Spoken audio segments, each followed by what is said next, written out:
Well, the end of December is time to pop the champagne and think about goals for the coming year. Weight loss and exercise are typically the most popular New Year's resolutions.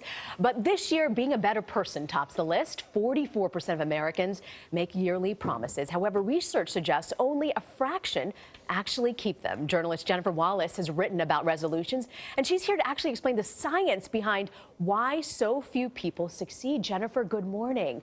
So what is it? Why do we feel so compelled to make these resolutions? Right. Well, I think there's something in human nature that causes us to want to improve ourselves. And the new year, researchers say, is actually the ideal time, or one of the most ideal times. There is something about January 1st that in our minds mentally separates us from our old imperfect selves to our new improved and wiser selves. So it propels this motivation to change. And it could be January 1st, it could be the start of a season, it could be the start of a new week. There is something about that that propels, the newness propels us to change. It's interesting, you see various religions have periods of time where we abstain from certain things. Is 365 and a quarter days just too long? Well, I think one of the major things we do is we don't quite understand what willpower is.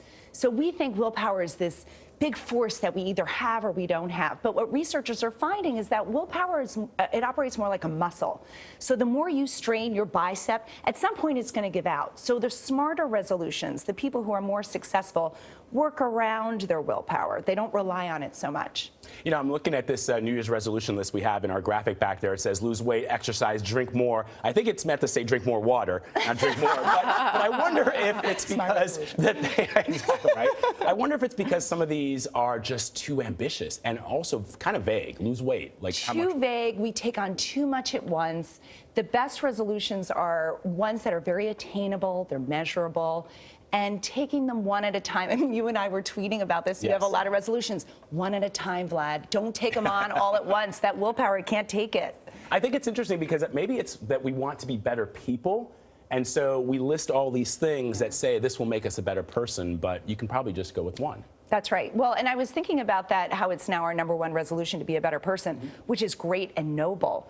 But you need to get specific. If you want to make this a reality in the next year, you need to go to a cafe, you need to take a couple hours out and define what being a better person is to you. Is that a better person to yourself, feeding yourself better, being kinder to yourself? Is it volunteering more? Is it giving more money But doesn't away? keeping it vague give you a better shot? It gives you an out. No, it gives you an out. No, you want the best goals are what people refer to as SMART goals.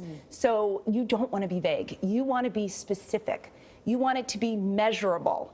You want it to be attainable.